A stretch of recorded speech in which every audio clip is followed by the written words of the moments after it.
the first 2 parts of this story, I have told you how my husband turned into a demon and how he did the most terrible things to me. Unaware that it wasn't my husband behind his behavioral change, but someone else, and that the worst was yet to come.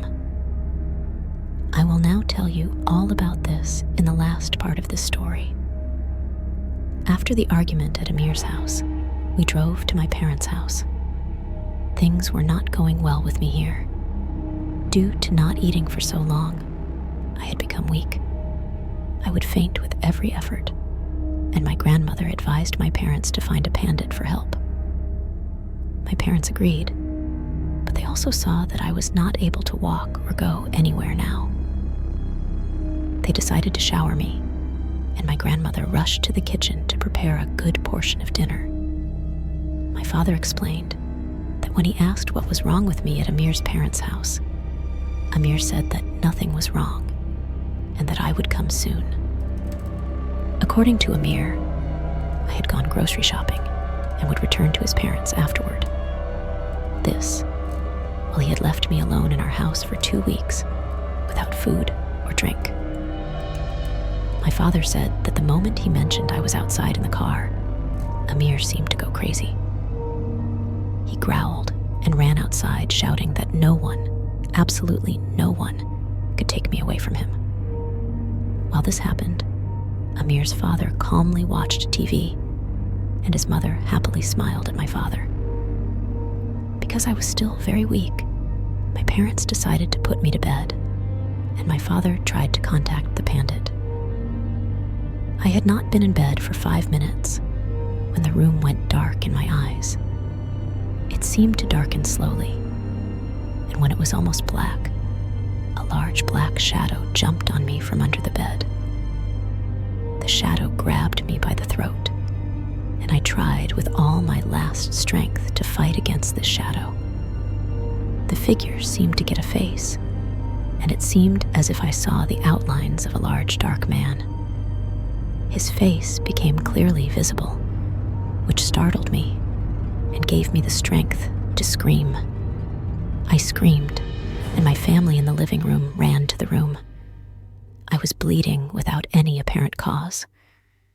My family found me in bed with my hands around my neck in a bloody mess. My father grabbed me, and while my brother held my hands, they lifted me towards the living room.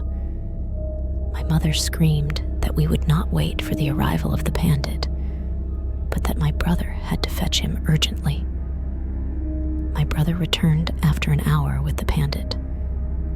The pandit walked in and immediately said that something was seriously wrong.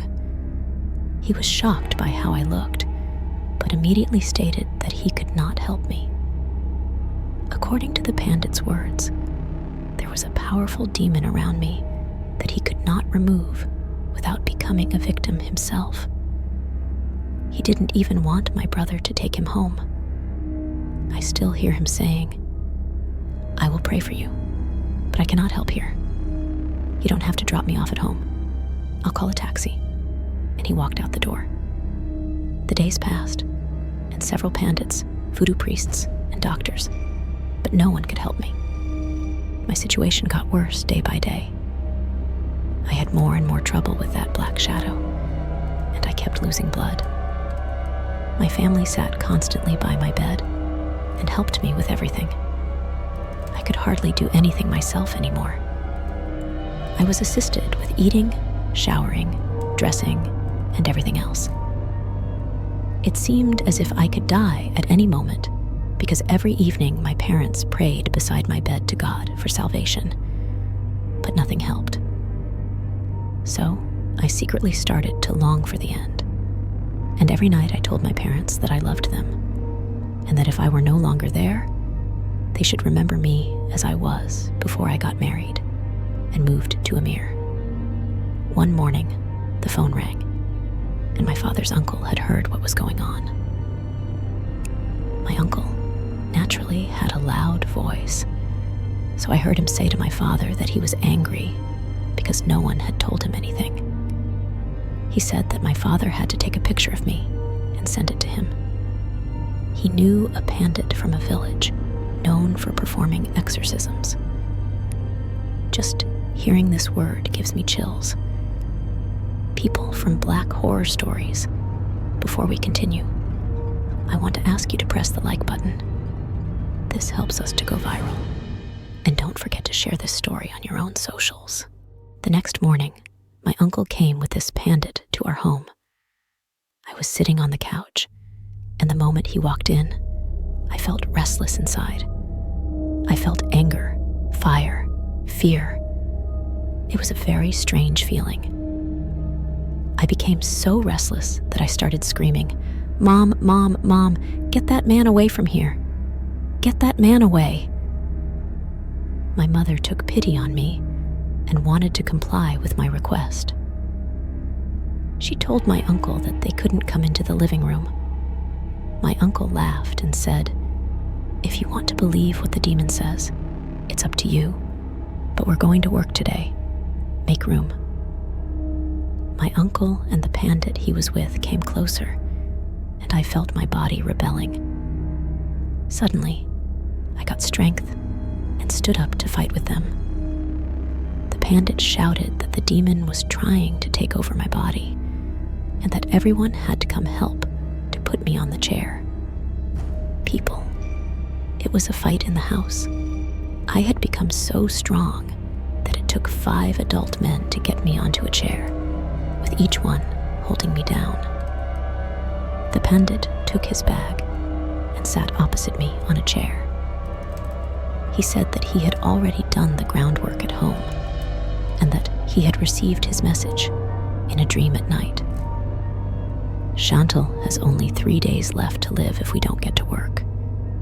The demon in her is a soul sucker that slowly causes deterioration, and after 60 days, it takes its victim. I started laughing. People from Black horror stories. This was not a normal laugh, and I didn't know where it came from. I giggled and spoke in a language that, to this day, is unknown to everyone.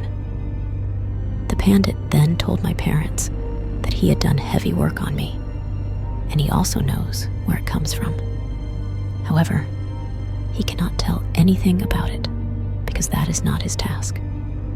He is here purely to make sure that things get better for me. I will help her, and your daughter will get better with God's will. I'm going to prepare a bath to cleanse her body. First, I'll give her something to drink, and then I want you to go into the shower room with her. After that, I'll give her a rope for protection, which she must always keep with her. And then I will pray with your daughter. This will also make sure that your daughter sees tonight in her dreams what is going on. This won't go away at once. We will have to do the rituals 3 days in a row, so prepare yourself for a tough time. Meanwhile, I had calmed down, and the pandit had 3 cloths with him. He had a red cloth, a white cloth, and a blue cloth. He placed them one by one on my head and spoke to me in our mother tongue. When tearing the cloths, it seemed as if I fell asleep. I was mentally present, but my body was disabled. My head hung, and the pandit took out 3 glasses from his bag. He put some substance in them and started praying.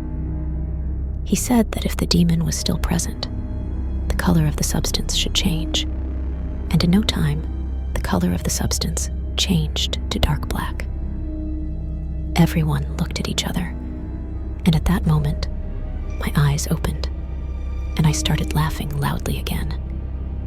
In my mother tongue, the demon said that no one, absolutely no one, could save me because my path to death was already mapped out.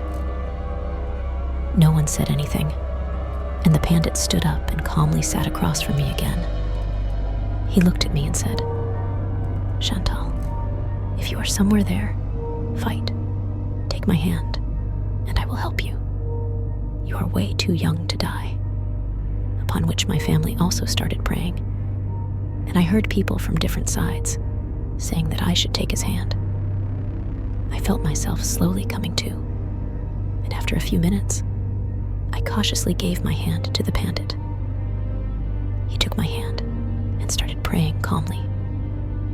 His prayer was so calming that I felt a peace come over me. I became so calm that I didn't even realize that he had come behind me in the meantime. He put both his hands on my shoulders and started reciting spells in our mother tongue. I wasn't proficient in our mother tongue, but I still understood every word he said. During the prayer, he stopped and asked me if I had ever eaten from a separate pot at my in-laws' house. Was it true that my mother-in-law had made a separate pot for me and a separate pot for my husband? As he said this, his hands began to shake vigorously, so much that my body moved along. With tears in his eyes, he sat down opposite me and said that he had just seen what had been done to me.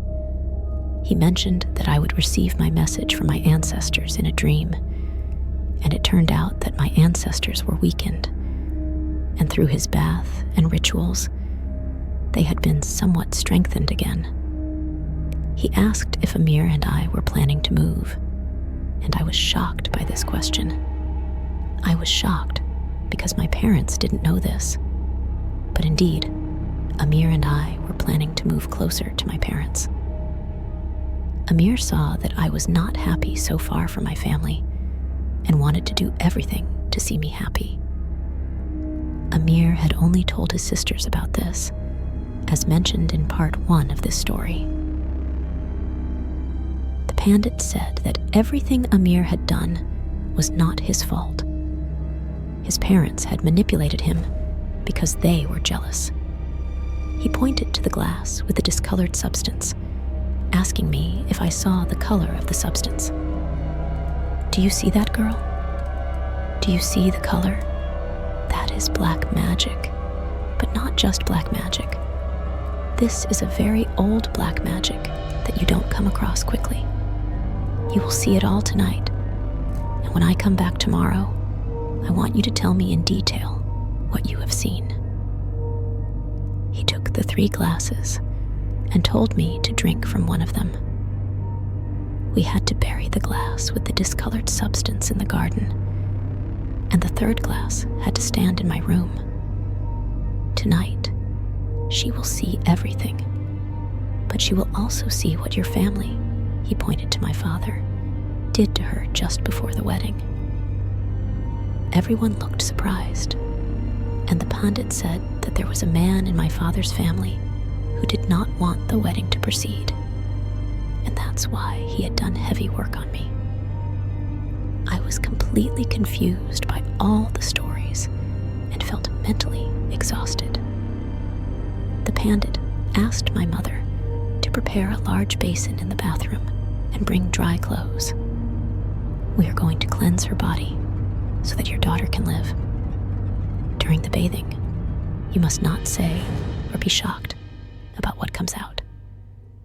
I will explain it to you later," were the words of the pandit. My family took me to the bathroom, where I had to step into a basin. He then prepared his water in another basin and poured it over my head.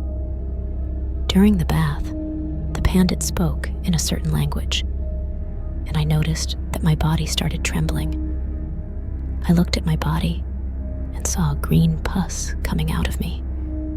It was so disgusting, people, and I don't know where it came from.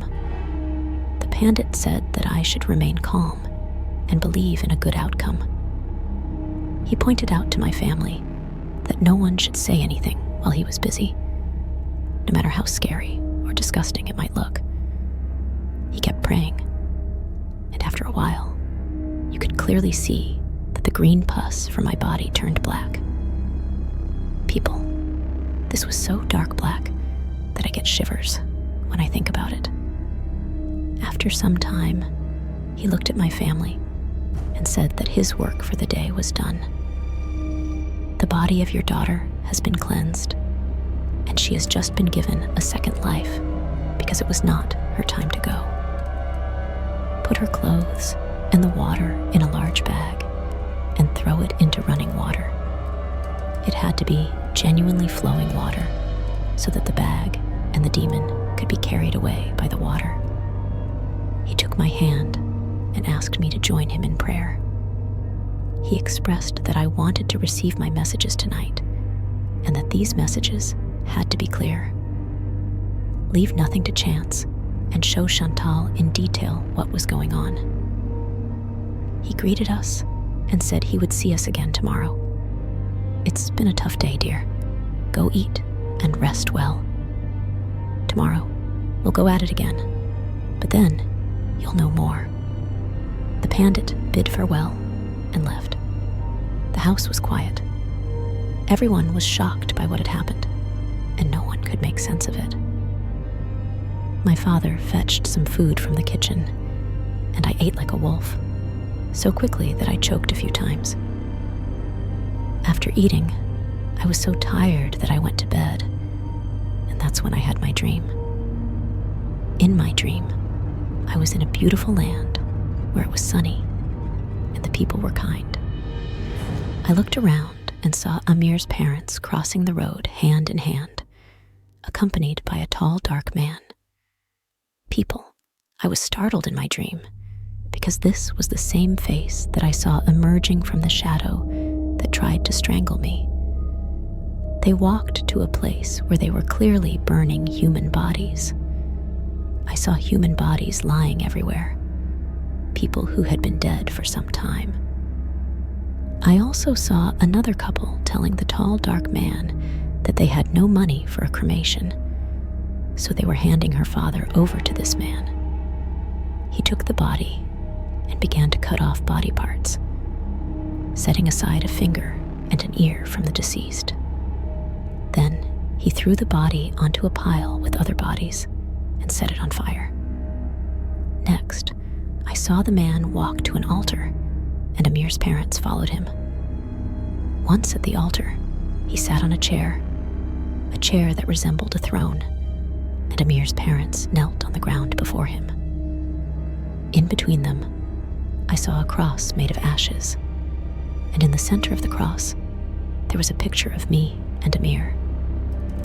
The man asked Amir's mother what he could do for them, and she replied firmly, "Amir is ours. He must always remain ours. You must ensure that he never, ever leaves us. Do you see his wife there? She wants to take him to another city. She must leave. She must leave," my mother-in-law screamed. The man was calm and brought out the finger he had just taken from the dead man, throwing some potions over it while uttering some words. Then he gave it to my mother-in-law, along with a bag of ashes. He instructed her to let the finger soak into the food of me and Amir, and then go to our house to sprinkle the ashes at the highest point. People of black horror stories, don't forget to press the like button. I then saw my mother-in-law laughing, putting the finger into a separate pot, and my father-in-law ensuring that it was well mixed into the food with a spoon. I saw my mother-in-law walking through my house with a big smile, sprinkling ashes everywhere. Then I saw her leaving my house, saying as she walked away, "Now that rotten child can finally get lost." My dream didn't stop there. It continued, and suddenly, I was at my father and mother's house. What was I doing there? Why am I at my parents'? And what did they have to do with this? I saw my uncle at the door, and my father on his knees asking for forgiveness. My father asked him what he had done, and he then explained that he had cast spells on my marriage through a black magic book. He said he didn't want my father to be happy because my father was my grandmother's favorite. Everything went well for my father, according to my uncle, and it was time for him to face a difficult time too. He admitted to having spoken that I should be so unhappy that it would break my father's heart, and I would end up in a mental institution. The next morning, I told everyone about my dreams, and everyone was in shock. The pandit came by and helped me further, and slowly I started to feel better. I still had love for Amir, and then asked the pandit to visit him. Unfortunately, this never happened, because the pandit who helped me fell ill exactly 3 days after our last appointment. He called us and said that the demon had come with him, and someone had to complete the path intended for me. We got in the car and drove to the pandit, but when we arrived, we were too late. We found the pandit dead in his home, lying in a pool of blood, where the blood was as dark as the water during my bath. I am grateful to him so far, because he took it over for me and gave me the chance at a new life. Did he know this while he was doing it? Was it a conscious choice? We'll never know. I never saw Amir again. A few years later, I ran into his sister, who then ran directly to me and said, "Shantal, Shantal, what has happened?" And she started crying. I asked if she had heard anything about the situation, and she said that they had recently been to a pandit who told them a lot. I asked about Amir, and she started crying. Shortly after my departure, Amir started doing strange things. He ran naked in the street, tried to set his house on fire multiple times, and attacked people on the street. It got so bad that they eventually sought psychiatric care for Amir. This caused a shock to her parents, and then his mother died of a heart attack. Her father couldn't bear the grief and decided to end his own life. Dear people of Black horror stories, every bad deed will eventually come back to you, and when it does, it often comes worse than what you've done. Despite everything, I felt sorry for my ex-sister-in-law, but I politely declined her request to stay in touch. Now, 1 year later, I am slowly picking up my life. I have trauma, and am afraid that I will never let anyone into my life again.